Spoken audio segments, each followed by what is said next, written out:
نحمده ونصلي على رسوله الكريم اما بعد فاعوذ بالله السميع العليم من الشيطان الرجيم بسم الله الرحمن الرحیم۔ رسول اللہ صلی اللہ علیہ وسلم نے ہمیں بہت ساری دعائیں سکھلائی ہیں۔ یہ دعائیں مختلف مواقعوں پر ہمیں پڑھنے کا حکم بھی دیا گیا ہے، اور یہ دعائیں اپنے اندر ایک بڑی تاثیر بھی رکھتی ہیں۔ ہر موقع کی دعا جو رسول اللہ صلی اللہ علیہ وسلم نے ہمیں سکھلائی ہے، وہ اس موقع پر ہمارے لیے خیر اور ہمارے لیے ایک بڑے نفع کی دلیل اور اس کی ضمانت ہے۔ اسی طرح بہت ساری دعائیں ایسی ہیں جو ہمیں بہت سارے شرور اور بہت ساری بیماریوں سے محفوظ رکھتی ہیں اور بچاتی ہیں، اور نبی کریم صلی اللہ علیہ وسلم نے اس چیز کی ہمیں ضمانت دی ہے۔ دعائیں ہمیں مختلف مواقعوں کی یاد ہونی چاہیے، ان کو پڑھنا چاہیے، تاکہ مختلف جگہوں پر مختلف قسم کے فوائد ہم حاصل کر سکیں اور مختلف قسم کے مصائب ان سے محفوظ رہ سکیں۔ مثال کے طور پر رسول اللہ صلی اللہ علیہ وسلم نے فرمایا کہ جو شخص گھر سے نکلتے ہوئے پڑھے بسم اللہ توکلت علی اللہ لا حول ولا قوت الا باللہ، تو ایک شیطان دوسرے سے کہتا ہے کہ بھئی اب تو اس پر غلبہ کیسے حاصل کرے گا، یعنی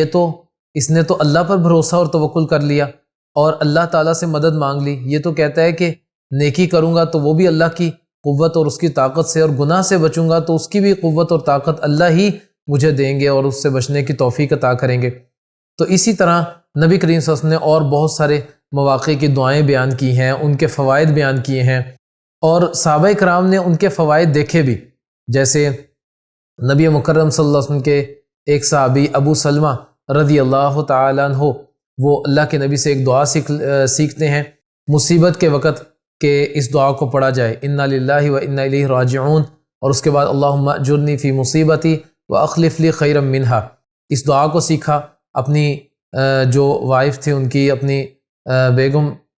ان کو ام سلمہ رضی اللہ تعالی عنہ، ان کو سکھلا دی۔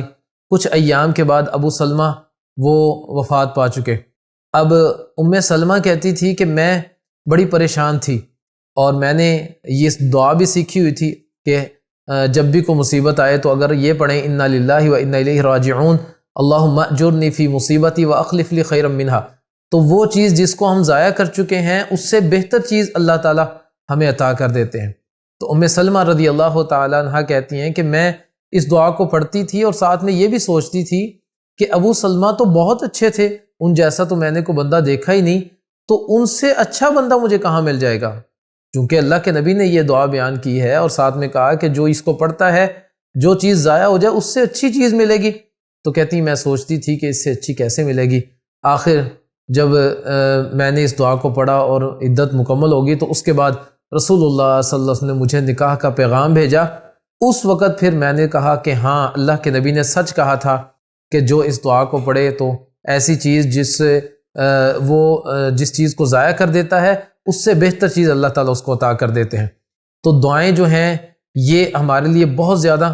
فائدہ مند ہیں۔ ہمیں مختلف مواقعوں کی دعائیں سیکھنی چاہیے، ان کو یاد کرنا چاہیے۔ اللہ تعالیٰ ہمیں ہمارے اس پروگرام میں اور اس سیریز میں کامیابی عطا کرے، اور ہم سب کو رسول اللہ صلی اللہ علیہ وسلم کی بتائی ہوئی ساری ہی دعائیں یاد کرنے اور پڑھنے کی توفیق عطا فرمائے۔ وما علینا الا البلاغ المبین۔